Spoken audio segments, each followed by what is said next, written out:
Bonjour à tous et bienvenue sur ma chaîne.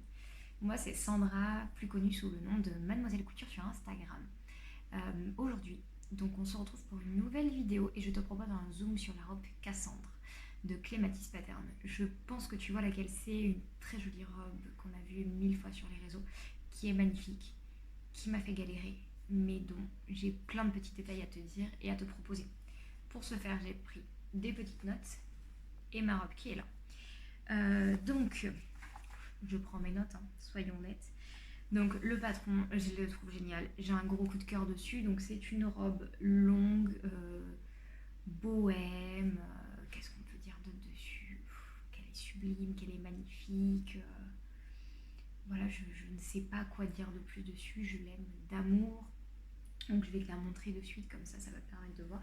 Donc, la robe Clémence, Cassandre. Clémence, non, c'est Clématis Pattern, c'est Cassandre. Donc c'est une robe, hop, donc comme tu vois, tu peux voir qui est très très long, avec deux bretelles comme ceci, un devant donc qui prend juste au niveau de la poitrine, hop, un petit froufrou ici, et en fait, elle a un magnifique dos nu. Voilà. Je suis absolument fan. Donc pour cette version, je l'ai réalisée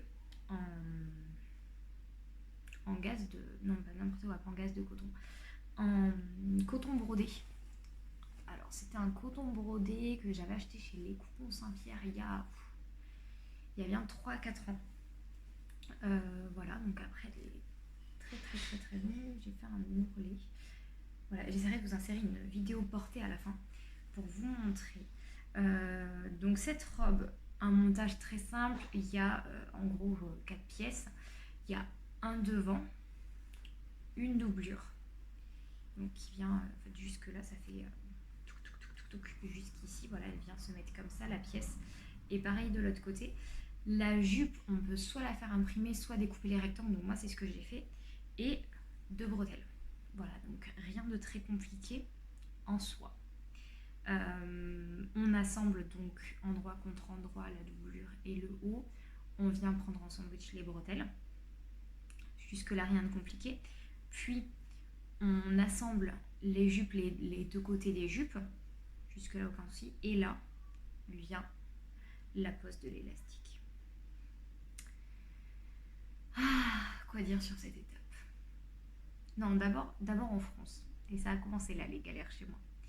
Donc pour ceux qui suivent mes vidéos, je tricote pas mal. Là, vous pouvez voir, j'ai mon gilet Minaway que je vous avais montré dans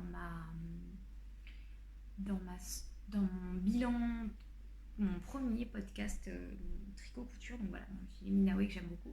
C'est un haut Shein. Ne me jetez pas la pierre. Donc je tricote depuis moult années. J'ai eu des périodes où j'ai arrêté, j'ai repris. Et la couture c'est pareil. Et j'ai repris intensivement depuis le mois de décembre la couture. Donc voilà, j'ai certaines bases, mais pas tout. Et il y a des choses où je galère un petit peu. Et là, clairement, j'ai galéré. Donc commençons pour les galères. La première, c'est que donc j'ai fait mes fronces. Parce que là, tout va bien, je mets ma tension comme il faut. Voilà, je mets tout, je fronce mon tissu. Tout est parfait. Je fais coïncider les repères. Tout est parfait. Et là, donc, il a fallu poser l'élastique. Et je ne sais pas ce que j'ai fait. C'est une erreur de débutante, je sais. J'ai posé mon élastique. J'avais la machine de ma maman qui est une électronique. Voilà, parce que moi, j'ai une Singer mécanique. Je vais investir maintenant dans une électronique parce que je suis arrivée au bout des limites de ma mécanique. Et donc, j'emprunte celle de maman et je peste. Maman n'était pas là et je peste contre sa machine en me disant que c'est de la bip, ça me fait bip. Voilà, on va mettre plein de bip partout. Parce que voilà, ça me faisait, vous voyez, je sais pas si vous allez bien voir, parce que blanc sur blanc, bon, bien sûr, je sais pas si ça va donner quelque chose. Si vous voyez, là, tous ces fils, ça marchait pas, ça m'a pris la tête, je faisais qu'un point zigzag, mais ça marchait pas bien, ça m'a énervé. Et en fait, j'avais tout simplement oublié de remettre la tension normale. Voilà, j'ai remis ma longueur de point bien, mais je n'ai pas mis une tension normale, donc forcément, plus c'est une browser, donc ça ne prend pas bien les épaisseurs. Et en plus, j'avais pas de tension. Donc bon, j'arrive à faire finalement mon tour. Sur l'endroit, c'est pas trop... on peut utiliser le terme dégueulasse sur YouTube ou pas. Vous voyez, sur l'endroit, voilà, ça fait des fronces, on voit pas trop et tout. Donc, je me suis dit, à part moi, qui voit... Ça fait des différences de ton, excusez-moi à chaque fois. À part moi qui voit l'intérieur de mon vêtement. Personne. Donc, j'ai laissé comme ça. Il faut savoir que moi, je me dis que tant qu'un vêtement est beau, quand on le regarde comme ça, si à l'intérieur c'est pas parfait, c'est pas très grave. Vous apprendrez, c'est ma manière de faire. Et donc, j'ai laissé comme ça. Voilà, donc ça a été la première étape. Donc bon, c'est pas beau, ça tient. On va partir sur ça, que c'est le principal. Puis, on continue dans les galères. Puis, j'essaye ma robe. C'est ça la prochaine galère? Ouais, c'est ça. J'essaye ma robe, hyper contente de me dire ouais, c'est génial. Et là, elle ne respectait pas du tout ma décence. On voyait mes fesses à travers le tissu est ultra transparent. Mais j'aurais dû m'en douter en plus. Mais je m'étais dit qu'avec toute l'épaisseur de tissu et tout, mais regardez clairement. Alors là, on ne voit pas trop. On voit pas trop. Mais clairement, bon, on voyait tout à travers. Donc, je me suis dit, comment tu vas faire? C'est pas possible. Alors, au départ, je m'étais dit, bon, je mettrais un fond de robe. Mais avec un dos nu, ça fonctionnait pas. Je m'étais dit, bon, bah, tu bricoleras un truc avec un élastique que tu viendras mettre sous poitrine et qui descendra en dessous comme un fond de robe, comme une jupe un peu que tu mettras. Et puis, ma maman m'a sorti un tissu de je ne sais où, qui est une doublure de jupe de quand j'étais plus jeune, que j'ai mis en fait à l'intérieur. Je vais la sortir. Vous allez voir jusqu'au bout. Bien sûr, je me suis loupée en la cousant. L'endroit sera contre ma peau. Au moins, vous me direz que les coutures vont pas me faire de mal. Donc voilà, donc c'est un truc comme ça que j'ai mis à l'intérieur. Qui, alors lui, il ne descend pas jusqu'en bas. Il descend à peu près... Alors que je regarde... Je dois l'avoir à peu près jusqu'au genou. Mais ça permet en fait clairement de cacher mes fesses et mon intimité. Parce que c'était une catastrophe sinon. Vraiment une cata. Mais voilà, après... Mais en plus, alors le patron est génial. Hein. Clairement, toutes ces erreurs sont de mon fait. Voilà. Après, il n'y a rien de particulier. Les seuls points techniques, ce serait la pose de l'élastique où vraiment, moi, c'était le premier, j'ai bien galéré. Depuis, quand vous verrez mon podcast, vous verrez que j'ai posé plusieurs élastiques depuis, donc maintenant, ça va beaucoup mieux. Et les fronces. C'est vraiment les deux parties que je trouve les plus techniques, mais c'est une robe qui, avec beaucoup de patience, est totalement accessible à quelqu'un qui débute. Donc voilà, j'essaie de vous la montrer. Donc voilà, elle est très très longue. Je vais vous faire une vidéo à la fin, essayer de vous la montrer en vidéo insérée. Les bretelles, il y a plusieurs options. Soit on les met accrochées derrière. Alors attendez, je vais vous la retourner. Vous voyez, moi elles sont accrochées ici derrière. D'habitude, je crois qu'elles s'accrochent un peu plus là sur les côtés. Moi, j'avais pas envie, j'avais envie de les accrocher comme ça. Donc voilà, je les accroche un peu plus basses. Et après, l'autre option, c'est de les nouer dans le dos. Voilà, moi j'ai pas eu envie de faire comme ça, donc je les ai attachées plus basses. Et donc cette robe m'a donné envie de faire plusieurs hacks. Donc ma prochaine version est déjà quasiment prête. Mon tissu est lavé, il ne me reste plus qu'à le découper. Mais il faut que je modifie mon patron, donc je pense que je vais m'y atteler ce week-end ou la semaine prochaine. C'est la robe Graziella de chez Cézanne.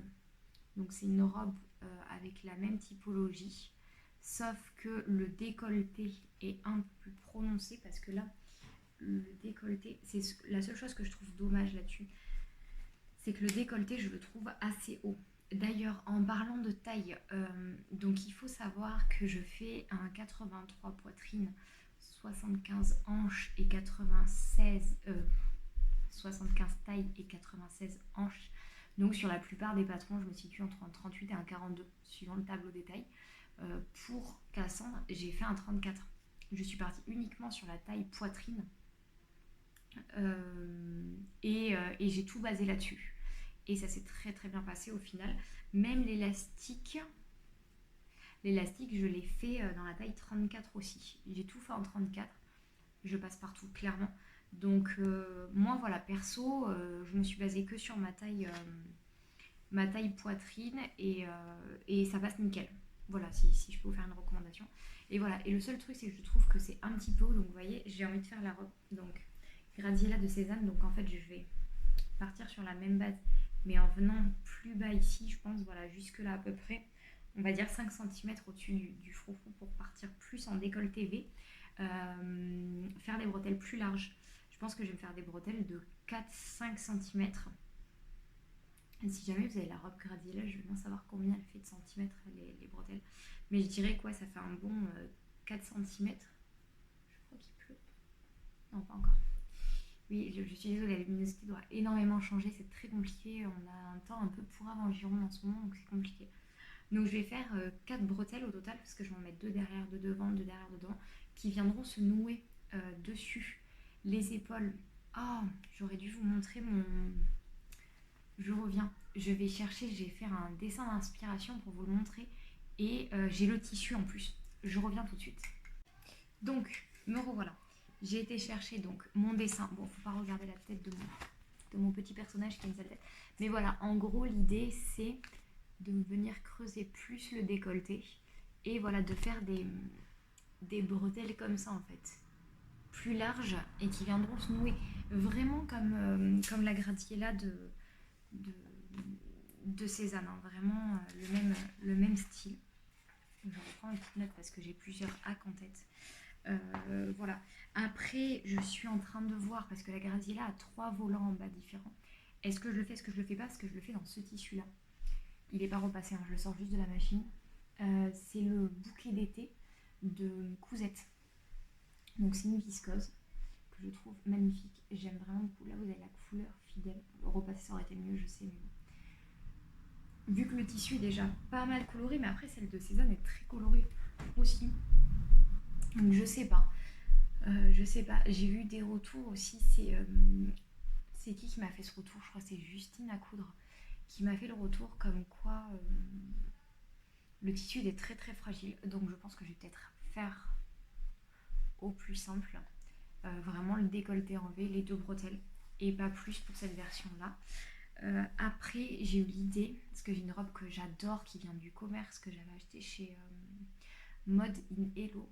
C'est une robe, alors pas du tout, là elle a des petits mancherons et tout, rien à voir, mais elle est asymétrique, donc plus courte devant et plus longue derrière, donc je me disais qu'une robe comme ça dans une mousseline pour cet été, ça pourrait être très très sympa pour aller à la plage. Voilà, une longueur mi-mollet et derrière longue. Voilà, ça j'aimerais bien. Et à la rigueur, garder des bretelles un peu larges et vous savez, rajouter un petit volant qui vient couvrir l'épaule. Je me dis ça pourrait être très joli en mousseline parce que ce serait très très léger. Donc ça j'aimerais bien. Et j'aime bien aussi l'idée d'une robe vraiment comme la Cassandre de base, donc avec le décolleté normal et tout, mais fondue, dans une viscose fondue. Voilà, ça pourrait être une bonne idée aussi. Excusez-moi, j'étais interrompue. Donc voilà, donc celle-ci, à voir si je fais donc les 3 volants. Après, donc j'ai dit... ah oui, non, j'en étais à la robe longue fondue. Donc...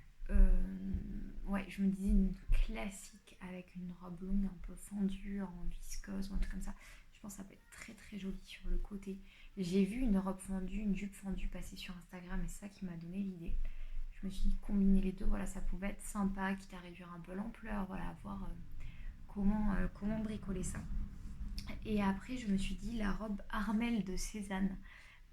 Oui, je suis une grande fan de Cézanne, mais je trouve que c'est très cher pour ce que c'est. Donc j'aime bien copier leur modèle. La robe Armelle, donc c'est pareil, elle a un dos nu, sauf qu'en fait, à l'arrière, en gros, la bretelle passe ici. Ah, voilà, on est sur l'avant. La bretelle, comment dire, elle sort du dos, comme ça, elles sont plus larges. Elle passe comme ça, comme s'il y avait genre une boutonnière un peu. Et elle ressort derrière, en fait, ça fait 2 rubans un peu lacés. Mais en fait, ici, il y a une ouverture et de l'autre côté, pareil. Rien de très compliqué. Au lieu d'avoir un truc en V comme ça, elle est droite. Voilà, donc ce serait pas super compliqué à reproduire. Et je me dis, au lieu de passer ça, passer un ruban un peu satiné, en mode bretelle en fait. voilà, ou faire une bretelle avec du satin. Je me suis dit que ça pouvait être un truc un peu sympa. Je suis désolée, je pense que vous entendez les enfants aujourd'hui qui font du bruit. Voilà, donc ça c'est toutes mes idées. J'ai pas les tissus pour les autres, j'ai vraiment le tissu que pour la Hack Cézanne. Est-ce que je me les ferai toutes cet été? Je ne sais pas. Parce que clairement, le soleil n'est pas du tout présent en Gironde, donc c'est très compliqué. J'essaie de me mettre dans les cousettes d'été, mais j'ai un peu du mal. Je vais vous montrer au podcast, il devrait sortir, je pense, dans 15 jours quand vous verrez cette vidéo. Dedans, j'ai plein de petites cousettes à vous montrer. Des achats tissus. Vous allez voir, je suis très très dans le mode printemps et tout, mais que clairement, il n'a pas du tout envie de venir. Voilà, mais pour en revenir à la robe Cassandre, je l'aime beaucoup, beaucoup, beaucoup. J'essaye de vous mettre une vidéo portée à la fin de cette vidéo, de vous mettre des photos, je vais voir comment je peux faire. Surtout, n'hésitez pas à me suivre sur Instagram. Vous pouvez suivre mes coutures, qu'est-ce que je fais. Voilà, un petit peu au jour le jour, je suis assez active dessus. Et oh, ça n'a pas cousu, ça s'est décousu là. Bon, c'est pas très très grave. Voilà, vous pouvez me suivre donc sur Instagram, sur le pseudo Mademoiselle Couture. N'hésitez pas à me poser toutes vos questions sur la robe Cassandre. Voilà, elle est top, elle n'est pas compliquée. Lancez-vous, c'est un super modèle qu'on peut hacker de 1000 façons parce que ça reste un basique. Voilà, donc moi je vous la conseille 1000 fois, 1000 fois, 1000 fois. Et surtout, n'hésitez pas à me montrer vos réalisations, à m'identifier dessus et tout. Je serai trop trop contente. Je vous souhaite de belles cousettes, de belles Cassandres. N'hésitez pas à me dire et à me poser des questions si vous avez besoin. Je vous fais plein de très gros bisous et à très vite. We just seem to whisper.